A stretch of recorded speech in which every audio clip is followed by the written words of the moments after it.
Recovery Sort Of is a podcast where we discuss recovery topics from the perspective of people living in long-term recovery. This podcast does not intend to represent the views of any particular group, organization, or fellowship. The attitudes expressed are solely the opinion of its contributors. Be advised, there may be strong language or topics of an adult nature.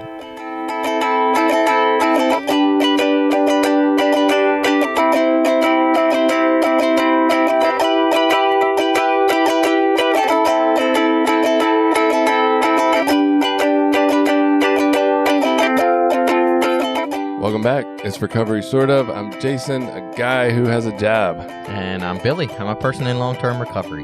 And I'm Caroline. I'm also a person in long-term recovery. And also super quiet. Gotta get you to yell in here.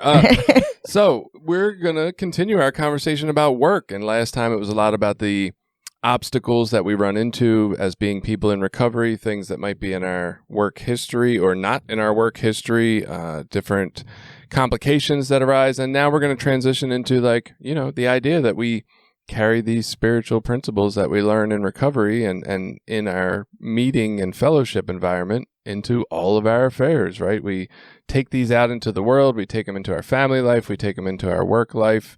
And today specifically, we're going to talk about what does that look like in our work lives, in our professions, right? We've probably all met the person who talks about the things they do at work at, before or after the meeting or during the meeting. And you're like, holy shit, that doesn't sound spiritual at all, right? You're taking materials from your job and that's stealing, right? We've all kind of been put onto that idea. I think when I got here, let's get real, right? When I got here, I had never really held a job for real. And so I didn't know what the hell to do with any of that. But I heard stories about people and they were like, well, you just take materials home. If you're a roofer and you need stuff done on your roof, you just take roofing materials home. And it was like, okay, cool. Like, that's how you do it. And then I heard other people say, yeah, that's stealing. Like, that's not how we live life unless you ask the boss for it or the owner. Like, that's just stealing.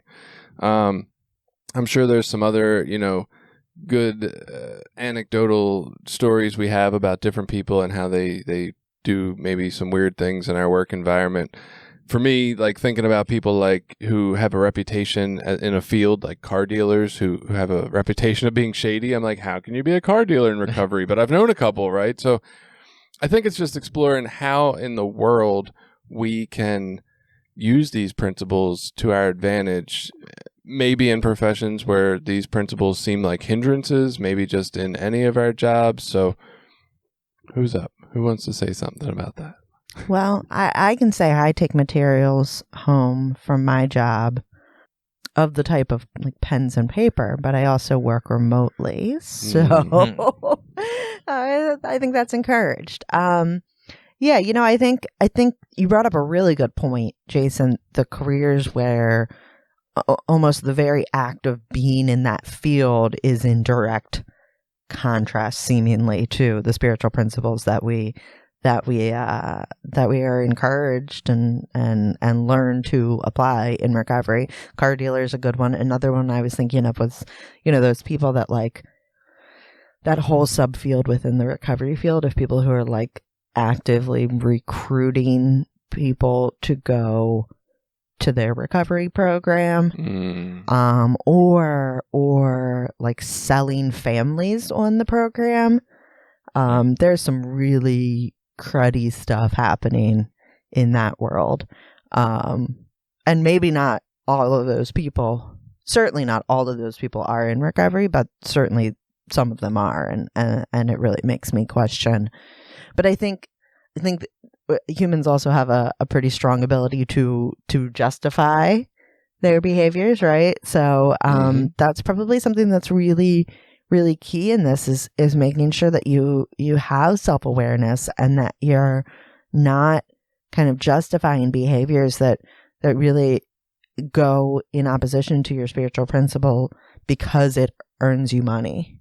Yeah, we had that guy on, Basil came on and talked about, the right, quote unquote, right way to run recovery programs when you're a member of recovery and trying to be honest. And I feel like I've heard stories, and of course this is, heard through people. And but of people who were car dealers, who were good car dealers because of the fact that they were just straight up and honest. Like, look, this car is not the right car for you. I'm not trying to make $2 billion today. It's more about like, let's just put you in the right car for your situation. And I have a good friend that's a car dealer, and we've had that conversation, and he said exactly that. He said, I, as a car dealer, am more successful when people are happy and they come back to me or refer people to me. Like, that's why being honest and getting someone the right fit works better. He's like, it's not, in the long term, it's better for me to be honest than it is to just try to make a quick buck. But anyway. It reminds me, when you were talking about getting people in recovery programs, this situation, there was a company, and apparently there was a big fraud lawsuit thing that affected a member of the recovery community around Baltimore. I don't know the specific names of the company or anything, but They had some deal where they were like buying light bulbs and getting churches and shit and old people to buy these. It was that was called bulbing. It's a big. So I have a previous sponsor that did that for a lot of years and made a lot of money, and he got out of it for the ethical part. He said, "Man, after years of doing that, he's like, I was making tons of money and I just couldn't do it anymore and got out of it." Yeah, I know a lot of people who were caught up in that. Yeah, well, so the thing that was going on while it was going on, the talk was like, hey, people who are being recruited to do this, who just stepped in the door of 12-step programs, right? They're new to recovery. They're just trying to find a job. This gets offered to them. They get into it. All of them kind of had that feeling like, this just doesn't feel right. And that's what happened with my previous sponsor. Someone offered him the job and he took it and he was good at it and made a lot of money. Well, but you have the people who have more time than you in recovery telling you, they're your bosses, and they're like, oh no, this happens all over the place. This is normal. This is just what we do. And then like feeling, especially if these people we talked about in the first work episode, if they have criminal backgrounds, if they struggle to get jobs and you have one placed right in front of you, like it makes it hard to leave or to get out of, even if you don't feel like it's the right thing to do. And so I could see how people could get caught up in that. But yeah, I don't know. I guess one of those things, some things don't sit right with my, whatever you want to call it, spirit, soul, self. And I just don't feel like I could ever do that. Not to mention I hate making phone calls anyway, but yeah, it just feels so off. Like why would you want to rape somebody of their money? Right. Take advantage of people. It's very weird. Yeah. So, talking about situations where it does feel a little in opposition to our principles, I certainly encounter this at times at my work where, I work for a corporation and I'm in management. And there are times where I will find out or know things that my employees that work under me are not supposed to know. And that always feels very awkward to me because I tend to be fully transparent. But in these very specific circumstances where it's like, I know this, but I'm not allowed to tell the person this. I have to kind of talk about something else. Like that's always a bit of a struggle for me. And I will tell you that I generally, I follow my company's protocols that, there's certain information that is not intended to be, disseminated down lower in the organization. And I try to do that still within the framework of my principles. So, I'm not kind of outright lying. I just tend to avoid those subjects or skirt around them. But that is something that feels awkward for me. And luckily that is not something that happens on a regular basis. I would say I encounter that kind of situation maybe once a year, if that. But yeah, that is probably for me that at my work, that's the only thing that kind of happens that can be in opposition to kind of what my natural instincts are or my values. But it is something that I encounter. Yeah, that's I just that feeling in general of someone telling me something and beforehand they're like, yeah, look, I'm going to tell you this, but don't tell so-and-so. And I'm just like, well, just don't fucking tell me. 'Cause I don't have a hard time with it. Yeah, I'm not so curious that I need to know that at the cost of having to fucking worry about, am I going to slip? Am I going to do this? Like, I don't even want to. Just don't tell me at all. I'm usually good with it, but I yeah, it puts you in a weird spot. Yeah, I'd rather not. And I've been in the same situation at work, and I'm going to use the phrase justify it. I don't know that it's justifying it, but I justify, knowing things that I'm not allowed to share with other employees or whatnot is I work for that company. I've agreed to do this job and perform these duties, and this is a part of it. And I have the choice to quit. If it goes against my morals and values, I can leave.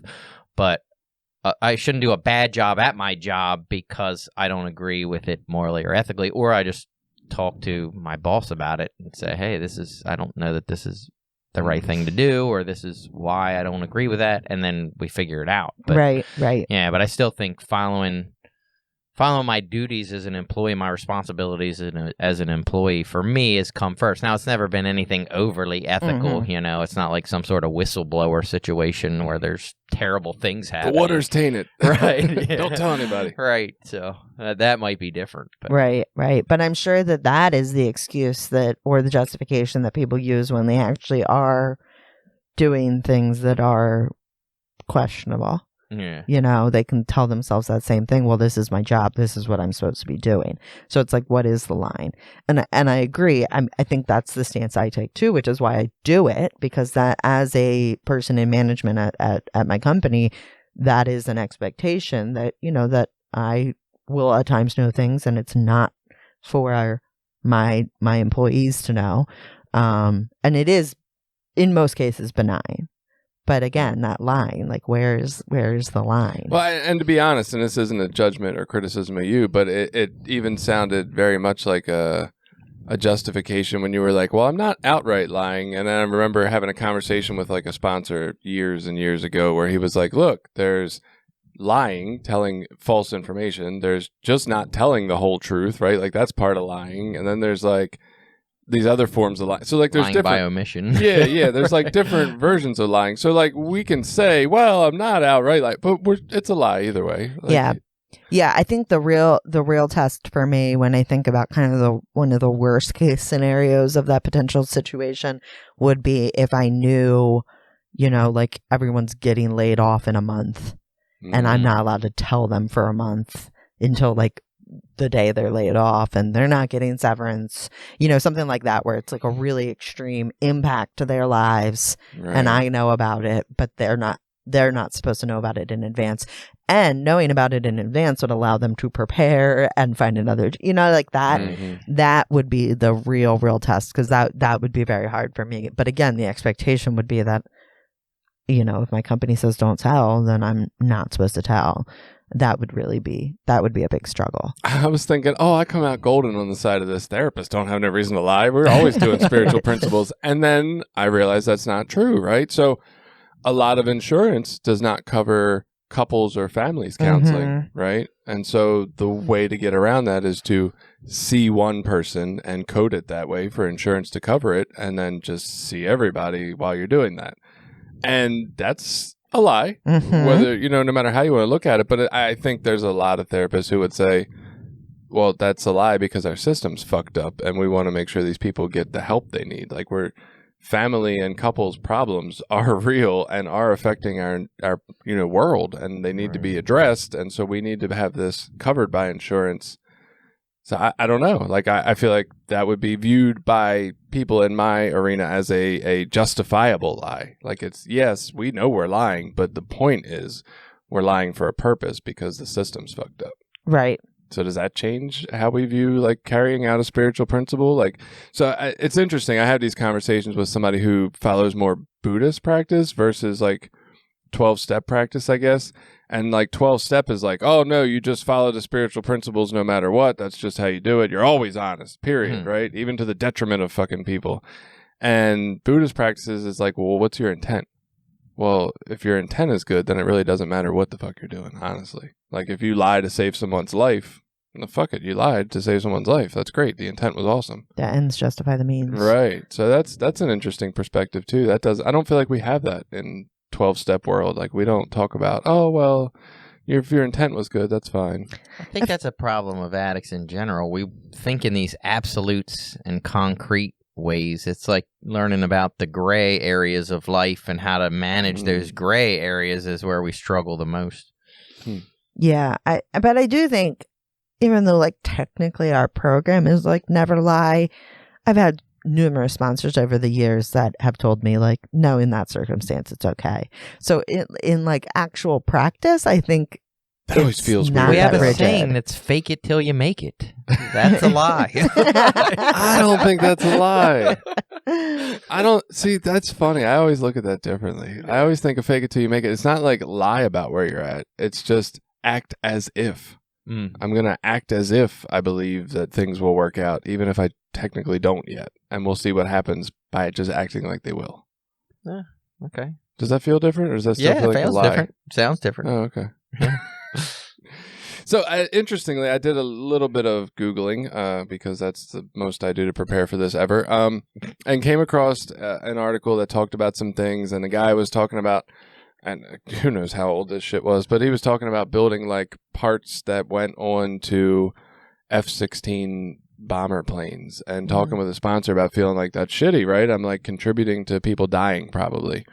And his sponsor was like giving him this idea back of like, well, what do you do while you're creating these, parts for the plane? Are you thinking about the families of the guys who are going to fly them and trying to keep them safe by your positive craftsmanship? Are you like creating these and like during that process saying a prayer for those pilots to stay safe and saying a prayer that they never have to be used to hurt anyone or harm anyone? Like, and I just found that kind of fascinating. This idea of like, am I expressing love as I perform my job? Like it's less about what I'm doing, so to speak, but more about the idea of like, well, how am I doing this? Am I doing this in a case of if I do a good job, maybe people benefit from that? Like if I do this well, is there a way I can do it that people prosper from me doing it, or I can well wish the world while I do it? So, thoughts on that? I don't know. I feel like if you're doing something that is like morally corrupt, which I wouldn't argue that this example is, there's no amount of like positive thoughts or positive thinking that you can do to counteract that, I hope the money from these jacked up priced light bulbs goes to help. Well, I took a little different understanding of what you said, which fits for my situation. Is that like when I do my job at work, I manage a heating service company, and I try to think of, well, how would I want to be treated if I were the customer? How do I respect people that we're doing business with? How do I honor them as individuals? Like, these are people that are working, giving their hard-earned money to our company. And, do we just look at every opportunity as a way to take more money out of their pocket? Or do we try to be fair and honest and respectful of them?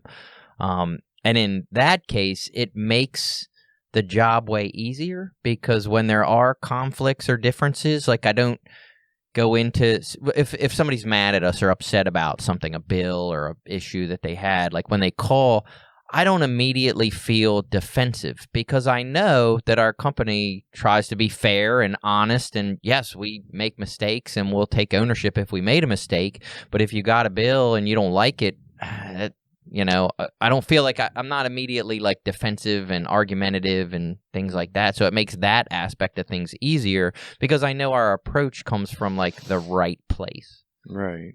What about you? What do you think? How does that affect you? I don't know. I come back to, so a few years ago, I remember trying to get my husband at the time into treatment. And I had called, or detox or something, and I had called Mercy Detox, and they only apparently take people that don't have private insurance. And so they put me in touch with what I found out was one of those like selling recruiter people. And I ended up on the phone with this person. And I mean, the things that this person was saying to me were shocking for someone in recovery, like literally telling me that like if my husband attended their program, he would be guaranteed success. And if he didn't, then, he was guaranteed failure. And as someone in recovery, I can know that is BS. But when I think about the families that don't have my background and knowledge, like to know that they're being told this stuff felt like morally reprehensible. Yeah. So then if I think about that person then being like, oh, but while I'm saying this absolute garbage to take advantage of people like in the worst times of their lives, but I'm putting positivity and love out there. Mm-hmm. It just doesn't. It just I think doesn't. it has more to do with coming at things from a spiritual place, you know. Right. But not, can but what you? that person is Right, doing is not that. Yeah, yeah. And You that's know? so I'm thinking of kind of those worst case scenario Yeah. careers where it's like there's just really no way to. You can spin it in your head, and I'm sure they do. But there's really no way to like line that up. Like that just doesn't. Well, The and math doesn't work. Sure, I mean, we all know people or have had experiences where people are living against the values and morals that they seem to have, you know. And I hate to use this, but it's like having affairs and things like that. Like we've all known people that do those things, and it's like if you ask them, they know it's wrong and they know it's not what they should be doing. And when they share, they don't share about those things, but then The payoff. that's what they're doing. And it's like, I think it's easy to fall into that with work as it is in relationships, you know, because there is a value of work to making money, being, you know, quote unquote successful, which in a lot of careers means making money or having the highest sales or getting the most people in the door, you know, whatever that means to be successful. And then you're getting that positive reinforcement from your boss or the people in your company, or you're honored with a fucking award. Your bank account. You know, yeah, I got the most people into treatment this month. I got a bonus of $5,000. Like, you know, those reinforcements help you continue to justify and rationalize, well, it's a job and they're going to go somewhere and might as well get them here. At least we have a good program, or I think our program's better, whatever. You know, it's tricky. Well, and I think, I mean, there's one thing about carrying spiritual principles into our workplace, and there's a whole nother idea of is it possible to practice spiritual principles in a place that is out to take advantage of people? Like when your sole intent from the beginning of the company is to take advantage of people, that just might not be a job where spiritual principles are ever going to apply. Like that's somewhere where you hope somebody who is practicing spiritual principles just doesn't work.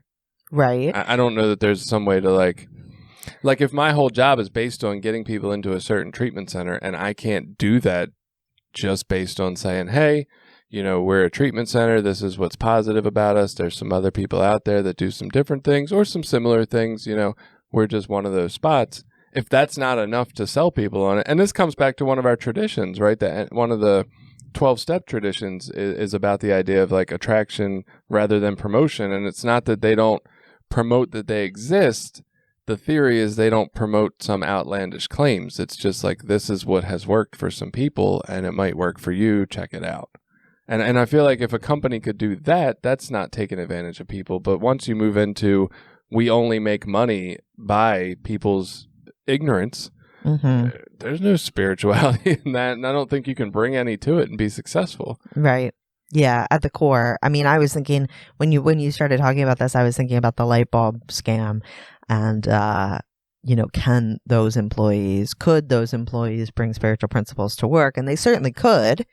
In their interactions with each other, you know, that, you know, you could come in that day and say hi and, you know, bring your buddy a coffee and be a nice person and, you know, be willing to help your fellow employees. And you could even be super like nice and friendly and polite and compassionate on the phone. You know, you had someone on the phone who's having a bad day, you could talk, but at the core objective of your business is not going to be aligned with spiritual principles. So does that override everything else? And I would say it does. Well, I know there's at least what I understand of, I mean, do you know how the light bulb scam works? No. Okay. So I'm a guy on the phone. You're a purchaser at a big giant warehouse, say Amazon warehouse. This is the way I understand that it works. I call you up. Hey, Jason, how you doing? I'm George, because I'm never going to give you my real name. I'm George. I, work for this company, and we sell light bulbs and other things for your industry, and blah, blah, blah, blah, blah, sales pitch. And we give out, bonuses and incentives for people. You can't say it exactly this way, but there's some wording you can use. Okay. And why don't you, if you give me your home address, I can send you some of these coupons and discounts that we have to offer. And then I would send you like $50 or $100 gift cards to, say, Outback Steakhouse or whatever, to try to bribe you to buy light bulbs from me.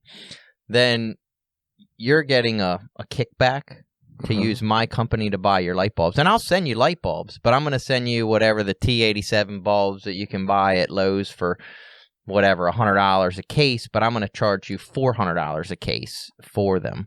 So there's a skirting around of like, if we never talk about price and I just bribe you into buying from me, then I can sell you 50 cases of light bulbs at $400 a piece. And then I just go to Lowe's and pick them up for $100 a piece and ship them to you. You know what I mean? So it's unethical. Like the way I understood it works, and they may be ripping off little old ladies, but the way I understood it worked is the goal was to get these big corporate accounts where someone in purchasing is not in connection with the actual guy who's making the purchase, and then these bills just get sent in with a PO that just gets paid and nobody's ever questioning anything. Yeah, so that's the way that scam kind of works. I don't know the version that was happening down in East Baltimore. Your sponsor wasn't probably working at that company? No, he's been out of that for a long, long time. So the company that was in East Baltimore, I think it was worse. So my husband worked there for a couple of weeks, a few weeks maybe. And I have some friends that were involved in all of that. And it was preying on smaller businesses where, especially churches, where, things are a little more mismanaged. People aren't always like super aware of like what's going on, or, their primary purpose isn't to be a business, right? So they have less stringent business practices. And my understanding was the salesperson would call up and act as if a sale had already been made and say, can I mark, okay, it's time to renew. Can I mark you down for another 100 boxes? And that person they're talking about probably doesn't really know. And then they send them with this massive bill. Yeah, and it's funny, we get those calls all the time, at our office, it's toner. Oh, we're due for toner for your copy machine, it's the same kind of thing. Like, oh, it's time to update your whatever. And they're companies you've not worked with before? Oh, no, yeah, we know. I mean, I know who they all are, so we know right away. Like, we like to have fun with those people when they call. Like, oh, yeah. They want the model number of the copier. We just start making things up and telling them different things. It's fun. It's a DICK69 version. Yeah, right. So anybody listening to Recovery Sort Of right this moment, your car's extended warranty is probably about to expire. And if you just click that donate tab on our website, recoverysortof.com, you can gladly PayPal us and we will cover you. Not really. Yeah, but it is odd to me that, like, say, these would be people in recovery that would end up in those businesses, because, my previous sponsor, again, he got the job from someone in recovery, and I'm sure they did other shady stuff because he got out of it because it was shady, and a lot of that stuff's illegal. Like, I'm not allowed to offer you kickbacks to buy from me. Like, that's bribery. It's not allowed. And then if people do question bills, you're caught in lying, trying to justify why you're overcharging for things. And so are you surprised it's people in recovery that do that kind of work? Yeah, I mean, I guess I am. Are you? Yeah.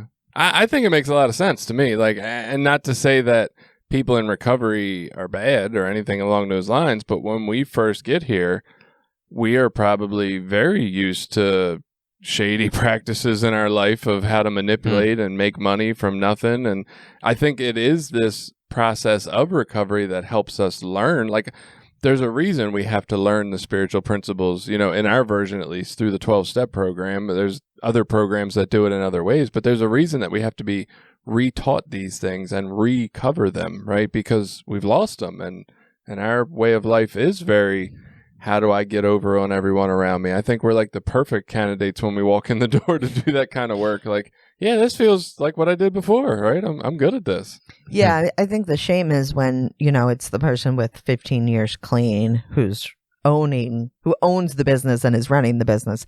That's the part that is more disappointing than, the people that are working there with 6 months or something. Yeah, and I guess that's more what I meant, is that these are people in long-term recovery. Like, say, the guy that recruited, my previous sponsor was someone in recovery that recruited him when he walked through the door. Right. Like, hey, you're good at talking to people. Why don't you come, or rip off some companies for me?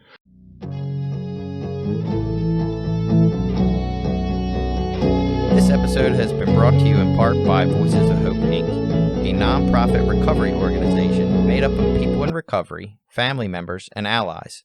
Together, members strive to protect the dignity of those that use drugs and those in recovery by advocating for treatment, harm reduction and support resources, and mentoring. Please visit us at www.voicesofhopemaryland.org and consider donating to our cause.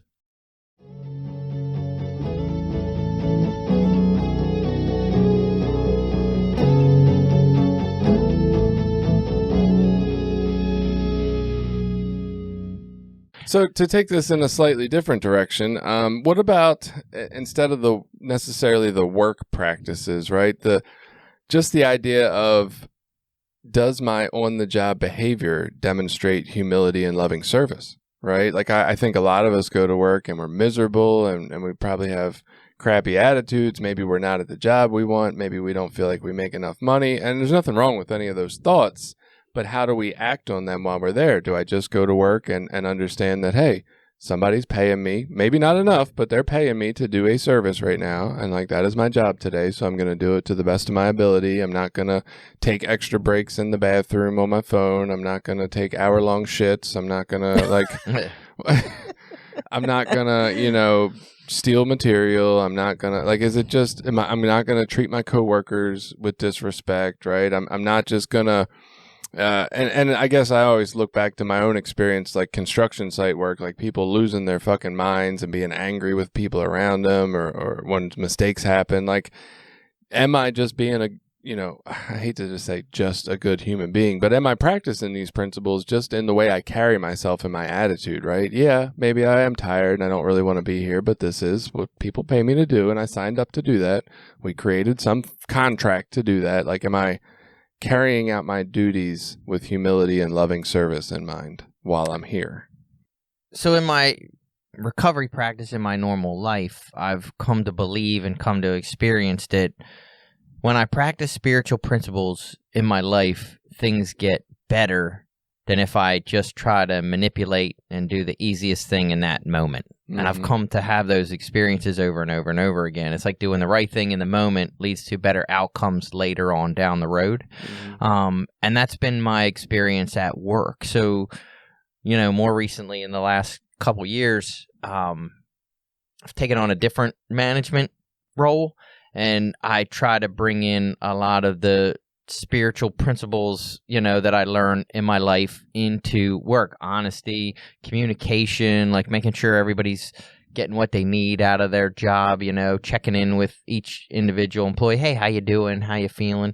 And I think overall that's led to a much better attitude that carries through to everyone. Like, people feel like they matter, what I mean? That they're not just coming in to punch a clock, and being able to create that, I don't know what you want to call it, like that sense of community and shared purpose and a shared vision within our service department has led to a lot of success. So it's like say, maybe, practicing these principles and just trusting that the outcome's going to work out the way it's supposed to. Right. That's been the case, in the last couple years. Yeah, I would say I definitely have brought spiritual principles and the practices I've learned in recovery into my careers and my jobs. And, it's paid off dividends for me. And I think it's paid off for other people as well. When I started where I work now, I didn't manage anyone.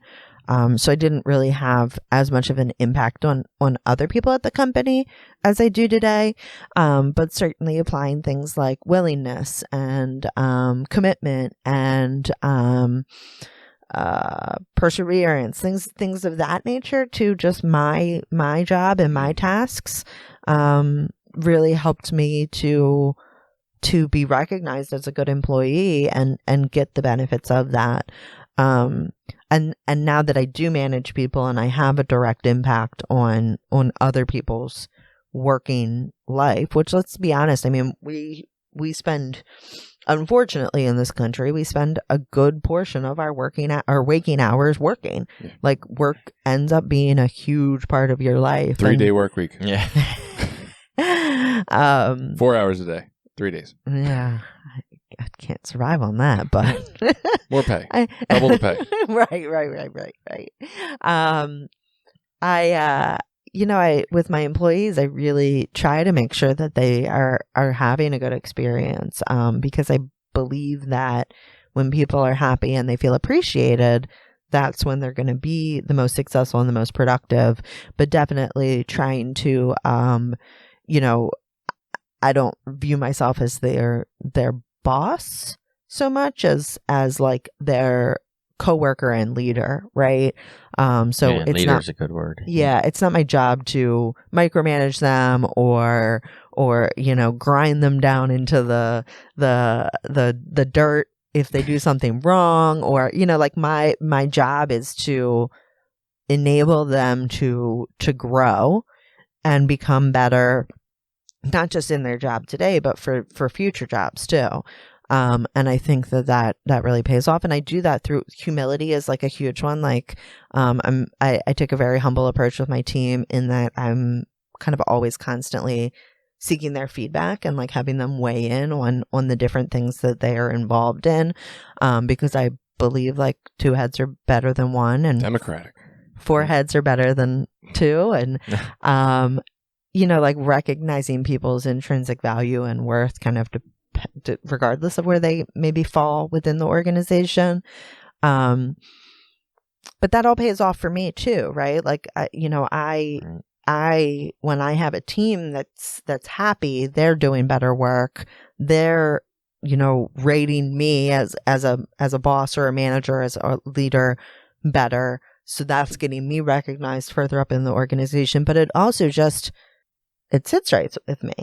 And I'm really fortunate, and I think you guys can probably speak to this too, that like after having been in this program for many years, number of years, I don't know how you want to quantify. I mean, we're all over a decade. So that behavior, that way of treating other people does become second nature. So it almost is just my instinct in many cases to behave that way with my employees, because that's how I've learned to behave with humans, with people, Yeah. I think the 2 heads are better than 1 principle is applied in the porn arena too. We mentioned that's nice to go there, Jason. Yeah. That's lovely. So we mentioned like angry at work or cheating on your contractual obligation by taking too many breaks or too much time on break. But like also one that came up for me is gossiping, right? Like how am I living at work? Am I frustrated by someone else's lack of performance or job performance, and I'm approaching them and talking about it like humbly and lovingly, like, hey, look, when you do this, I feel like it makes my job harder, and I really wish we didn't work this way? Or am I just going behind their back and talking to everybody else about how much they suck as an employee and how much I hate them? Because I feel like option 2 is probably the more common option. And I'm not talking about for everybody else. I'm talking about for me. Like, I have done that at jobs in my life. And, so there's these little ways. And I think these examples that we don't think about sometimes, like gossiping is a huge thing in a work environment, right? A lot of people talk about their work feels like a soap opera. I know we don't talk about soap operas much in 2021, but I grew up with them. So, just what attitude am I carrying into my work, right? Is it the same attitude I would carry into my family? Would I just talk behind one of my family members' backs instead of, well, maybe I would, right? I don't know, but maybe that's also something I want to evaluate. How would I handle it if I was being of service in the program or the fellowship that I'm involved in, right? Would I carry my work duties out in the same manner? Would I be just as excited about work as I am about putting on an NA event or taking a meeting into a hospital and institution? Like, what kind of vibe am I bringing to work? And I think you both kind of spoke on that a little bit. I don't know. That's one area that I struggle the most, and I will justify what I do by saying it's not really gossip. So what I will do It's is definitely gossip. not go to like the other. So I supervise a group of guys that are all service mechanics and repair guys, and they all have their own shortcomings and defects, and I'm aware of what they are for the most case, and occasionally they create problems. Some of it is the soap opera aspect of things. One of my responsibilities, I feel like, is to like squash that shit before it has a chance to, this guy said this and he did that and he was here, but he didn't do this and it made it harder for me, all that shit. I try to eliminate all of that.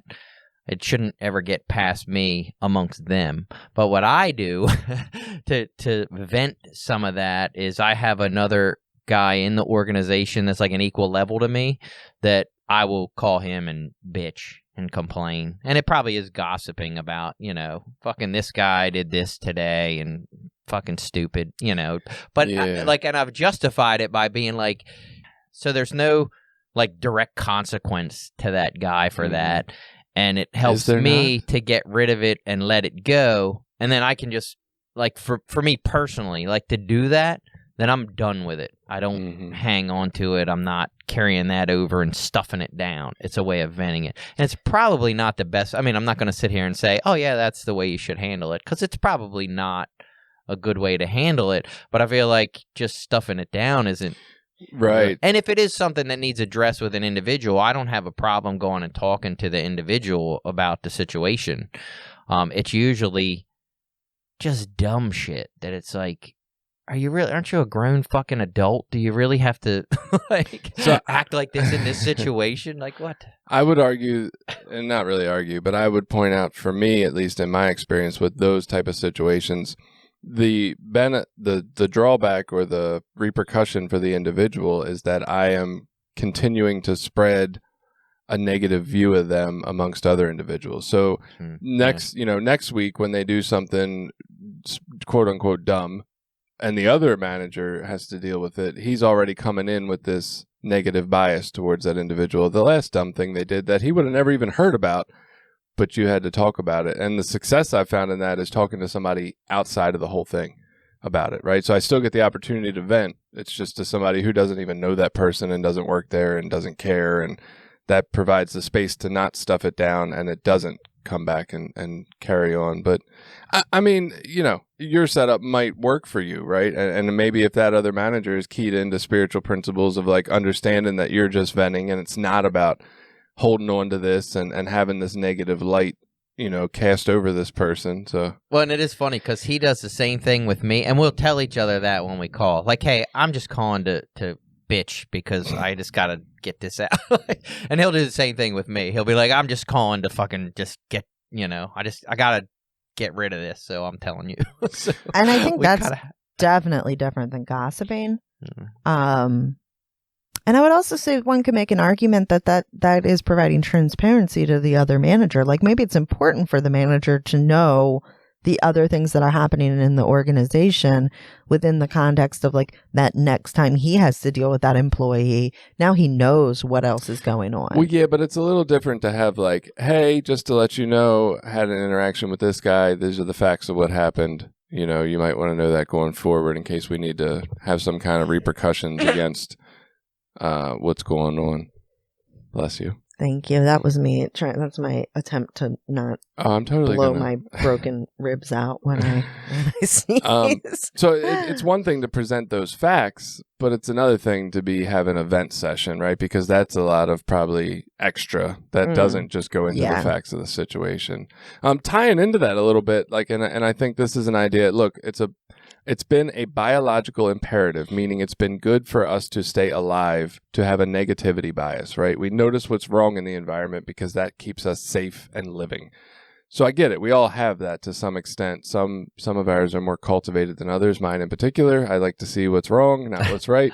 But this idea of like, when's the last time I was looking for positive behaviors or contributions from the people around me at work and pointing them out to them, right? Like, when's the last time I told somebody, dude, you were doing such a great job today, and I really appreciate that you work here, right? And it doesn't always have to be for the biggest things. Sometimes congratulating people for mundane things pumps them up to do better, right? And I just think that's a great attitude to carry into our work environments, and one that recognition is something I have not gotten much of in most of the jobs I've been at. Some, but most probably not. And how much more would I want to go there, or maybe I'd still be there if people were pointing out, you're doing a good job. I really appreciate your help here. It's great.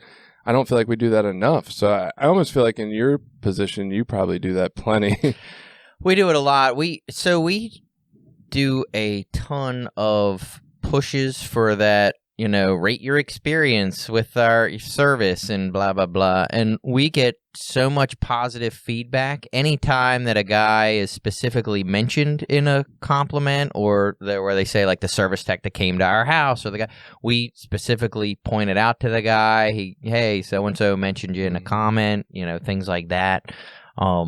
Speaking of the bitch session, though, it reminded me of, so there was a lot of, like, what felt like gossip amongst the service guys about different problems and issues. And then I would hear it, so-and-so was bitching about this or that. So then I'd go to that person and be like, hey, I heard you didn't, it was an issue. Oh, no. And then they act like they don't know what you're talking about, because that's their version of wanting to just bitch about stuff. So then we started like a monthly service meeting, and there became an opportunity of like, hey, does anybody have complaints? Like, now's the time to bring it up. You can bring it up in a group.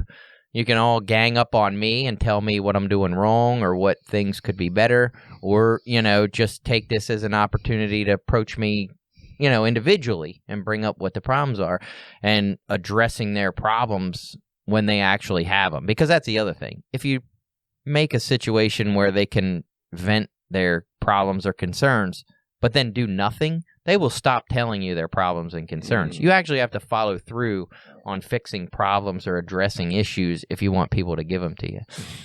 And by creating that space, I think that's helped a lot. But that's also been an opportunity, getting back to your compliments thing, is where everyone and individuals get compliments during that time, like in front of all their peers and all their coworkers. Ooh, that feels nice. So it's an opportunity there, each service meeting to tell them what a great job they're doing, specifically what jobs they got extra compliments on, things like that, in front of their coworkers, in front of their bosses. And I think that helps a lot. Yeah, so I actually had a conversation about this on Friday. So I feel like I do a pretty good job of, like, anytime I get something from one of my employees that I feel like they did a good job at, I do a pretty good job of, like, great work, thank you, exclamation point, in an email. Smiley face. Here's a little sticker. Sometimes I'm really big with the exclamation points. And making a big deal out about it sometimes. Like, one of my employees fixed, like, a graphic that we had both kind of been contributing to, but she is a much stronger graphic designer than I am, and she works some magical, like, she got it good. And I sent her an email, and I was like, oh my gosh, so much better. I knew you could fix this. And then I was like, now I love it, exclamation point, exclamation, great work, or something like that. But one of my peers, I've noticed, so our company has this program called Bravo, where you can, like, send people, like, appreciation awards, and then they get these points, and then the points can be used to buy gift cards or different items on this website. And I noticed that he had been sending some of my employees Bravos. Like, I had gotten a couple, because every time they get one, I have to approve it. And I messaged him, and I'm like, are you Bravoing your employees at the same, like, the way you're Bravoing mine? And he's like, yeah. And I was like, oh, crap. Like, I don't generally Bravo my employees unless there's something, like, really outstanding that they've done. And I talked with him a little bit and kind of got a sense of the cadence he was doing it and, like, his use case. And now I'm going to be making a better effort to really look for opportunities to use that system more. So I think I think that's something recovery taught me, is that, like, there's always room for growth. There's always room to get better at anything I'm trying to do. So even though, like, I feel like I'm a pretty good manager, I know that I have opportunities to be a better manager, and I can seek those out, and I can take in that feedback and then try to implement it. And I feel like that really does come from recovery.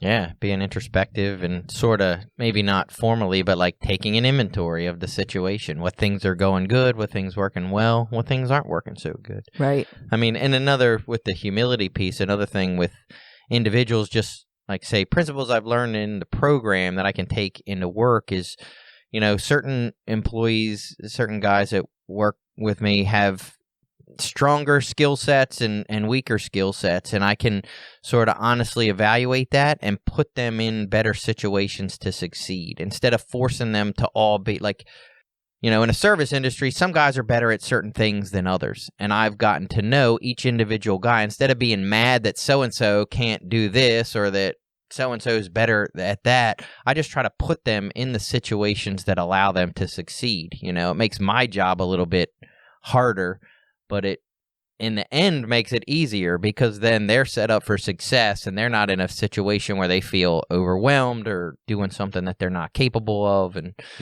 just being able to look at each person as an individual. They're not just service mechanics. Like, they're individuals with individual abilities and skills, and treating them that way. One question I think might be a useful question to ask ourselves is, if I were the customer that's interacting with me, or if I were my employer, would I want 50 more of me? Like, really evaluating, like, am I a contributing employee, that. right? Mm-hmm. Would somebody want more people just like me coming on?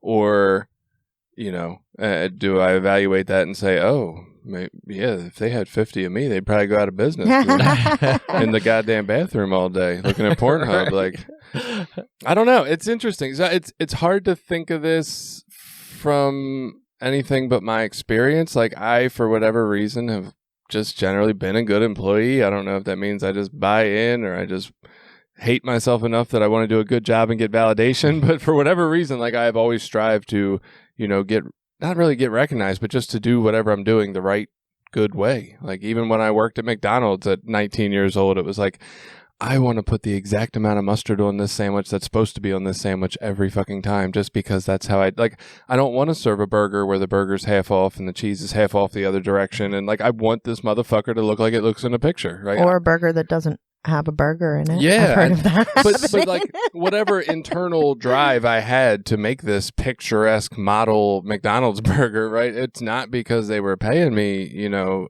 billion. It was like $6 an hour at that point in time. Actually, I think it was like $5 an hour at that point in time. And I don't know what that drive was. So it's hard for me to understand completely what it's like to be a shitty employee. I think there's been times when I got a little disenfranchised with my jobs and probably wasn't the greatest employee anymore, but even me at like half-ass was still pretty decent. Yeah. So it's hard to picture just wanting to go in and be bad, or wanting to get just a paycheck and not do a good job. Like, for me, it wasn't even about the paycheck. I just did a good job because I'm motivated by some other shit inside me. So I learned an interesting concept listening to some literature. I say listening to literature, like that sounds weird, but it's an audio book on the adult children of alcoholics, and they had a concept in there, I guess they call it basic text in their text, that was this idea that our character defects become rewarded outside of our individual lives. Like, society-wise, our character defects are rewarded. And so for me, my success at work has probably been more due to that, is that I am a people pleaser and an overachiever. And so that looks really good to an employer when you're a people pleaser and an overachiever, right? Because you'll go above and beyond, and you want everything to be good, and you want everybody to like you and get your approval. So, yes. Interesting. Yeah. I'm not a people pleaser at all. Definitely not. I'm definitely not. But I probably am an overachiever. And that's interesting because I was thinking, Jason, when you were talking, you said, I don't understand people who don't want to do a good job. And I was thinking, well, maybe they just haven't had the experience of how good it feels to do a good job in and of itself, not for the recognition, but just to know that, like, I set out to do this thing and I did it well. and I accomplished it. And that's a good feeling. But maybe we're all three just overachievers and other people don't get value from that feeling. Well, I don't know. And I think what you're saying kind of ties in, we did that polyvagal episode that was about the different states of the nervous system and how it reacts to dangerous cues. Listen to it. It's kind of interesting. But maybe people don't get that reward, right? Like we have an intrinsic reward system that feeds us based on how it's programmed. And so whatever reason, we three seem to be programmed to the fact that like, doing good and people giving pats on the back. Yay, I'm a good boy, right? That's great. Other people might be rewarded by the feeling of doing nothing. Like that might be the reward. Like, oh, it feels good to not fucking do work. Yeah, I had a cousin that her job was to sit in one of those little tiny cubicle boxes in the city, and like she at a gas station, and she just managed the pumps at the gas station, handed out cigarettes, and she loved it. She would sit there for 8 hours and do nothing. Like that was great. Right. So everybody's programmed to get a reward in their own way, and that would make this trickier, right? That would make. But I think the question, like, what are my motives for doing my best at this job? Am I trying to get a raise? Am I trying to get promoted? Am I trying to get recognized? Am I just trying to feed this inner emptiness still just through work, achievement of doing a good job and being happy with it? Or is my motive really to serve others, right? Because I think maybe that's the most spiritually principled centered place is, am I just here to do the best job at serving others? And that's probably a stance. I don't think I've ever thought that question at any of my jobs. Maybe the one I currently have, but not so much in any other position. Like, am I serving others well? It's, am I doing a good job? And that's two totally different questions, I think. Right. Yeah. I would say for my job, when I started and I wasn't looking for a job that had anything to do with serving others, and on the surface, what I was doing didn't necessarily appear to be serving others. I was writing documents to further our sales, basically. But what I realized after I had been in the job for a while was one of the things I liked best about it was that in writing those documents, I was directly helping other people within our business. And I loved that. I loved being able to help other people within the business and get them what they need and do these things that maybe they weren't so good at doing themselves, or finding them the information they need. Like that was one of the things I loved most about my job. And so I think there are a lot of jobs where it maybe doesn't on its surface. Like obviously, Jason, your job on its surface very much appears to be a job about helping others. Like Right. That is what it is. But I think most jobs, there is a component to that, whether it's just like your coworker or, if you're a janitor and the people that are going to come and use the building I appreciate 4 hours totally later. got that. Yeah. Like there's Thank you. I think there's always that way to kind of frame. I can't think of a job where you're not in some way helping someone else. So Yeah, or maybe, instead of, like, for myself, just focusing on serving our customers, it's also to serve the employees and the people that work for me. It's like not just about outside of our organizations, within the organization, how am I serving those people that I work with as well? Yeah, the view of the customer is always right, is usually to the detriment of the employee that was dealing with the customer that might be out of order, right? Like, yeah, sometimes the employee messed up, but sometimes the employee didn't, and the customer's just not satisfied. And, a manager might step in and appease the customer is always right idea, but that kind of really invalidates the employee in that moment, right? So we need to have a balance of, stepping up for both of those people. Yeah, the customer is important and their feelings matter, but so do our people. And I think, at least for me, the last piece I had of this is like, can I carry the spiritual principle of trust into my work, that if I live in spiritual principles without manipulating the outcomes, it'll work out well for me, right?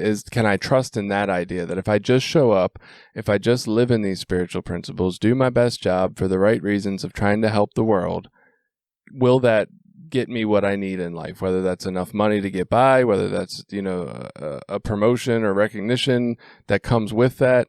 Can I trust that, or do I feel the need to like not trust and kind of manipulate the situation to get the raises that I think I deserve or things of that nature.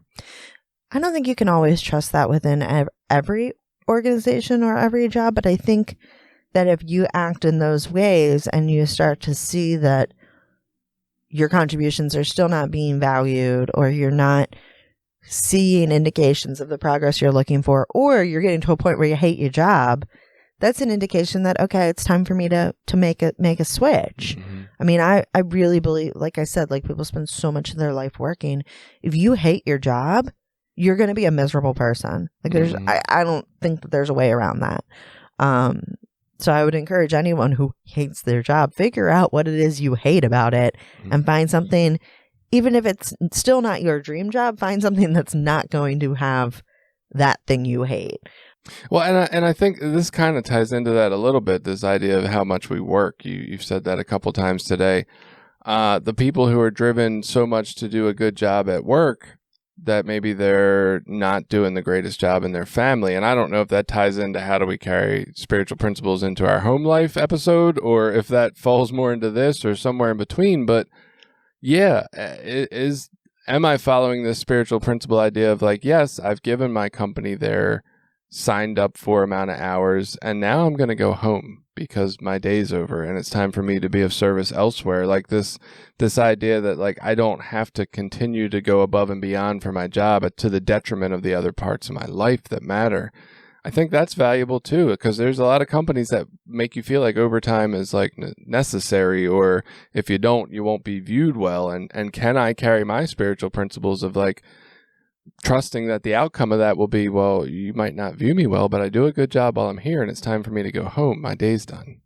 Yeah. And I think that speaks to, companies have culture, right? Every company has a unique culture, and that culture generally aligns with values and principles of its own. So if you're working at a company that maybe doesn't have the same values and principles you have, that could be another indication that it's time to make change. The company I work at does have a value of like employee autonomy and flexibility, and work-life balance. Like these are things that they explicitly say is important to them, and I see the ramifications of that. But then on the flip side too, I'm a salaried employee, so I don't have work hours. I have an expectation of work product. And sometimes that does mean that I have to work longer than an 8-hour day to accomplish my objectives with my work product. So understanding that too, right? Like, are you salaried or are you hourly? What are the expectations you signed up for when you took the job? And are you meeting those expectations while also still being able to balance the other things in your life? Well, and we're talking you mentioned culture, like when we're talking about carrying spiritual principles into our jobs, the big question, I guess, would be, does this company's vision, culture, and bottom line align up enough with my vision, culture, and bottom line that that's possible, right? Because if they are too out of alignment, like, well, this probably is not going to work. Yeah, right. I was lucky in my job. I realized that I had some influence over the culture. Like I was in a position of authority enough that I could either just sit back and be a product of that culture, or I could try to make some active changes to kind of change the culture a little bit. Right. And I mean, I think we've done that to some degree. So getting to our hour mark, any more thoughts about work and spiritual principles that we want to add in?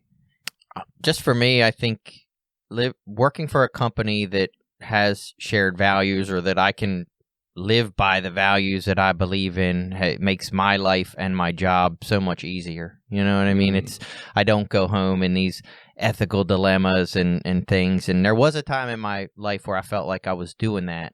And I don't do that anymore. I do a good job. I feel like the people that work for me and with me are happy and feel competent about themselves, and I feel good about the work we do, and it's not, like I say, it's not overly emotionally rewarding, but we live by values and principles that we share. We're honest, we're hardworking, we do a good job, we don't try to take advantage of people. Like there are things like that just They might not be overly outwardly rewarding, but there's a sense of relief in living that way, a peace that comes in living that way and being able to work in an environment that is that way. Yeah, and I think another thing to note is that there can be subcultures too. Like you could be working for a big organization that maybe the culture of the organization as a whole is not really super aligned to your values and principles, but within potentially your department or your area, there's a little bit of a different culture in place, and that works better for you. So it doesn't always have to be, I think of like Amazon and like, do I feel like I align with their culture and values? No, but could there be a place at Amazon for me where it's far enough removed from kind of the top that it does have a different feel or value? You don't humbly, lovingly want to send Jeff Bezos into space? My God, what's wrong with your spiritual principles?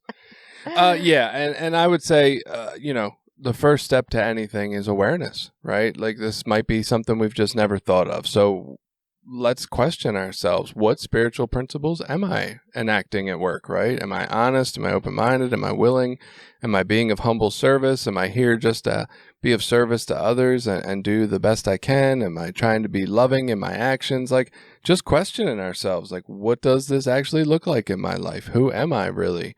And then from there, we get to make the adjustments when we have the awareness of what we see that we don't like. Yeah, just like other spiritual principles, we learn about in recovery. Just try it and see. Try to practice those principles and see if it makes a difference. Fake it till you make it. There you go. All right, stay safe.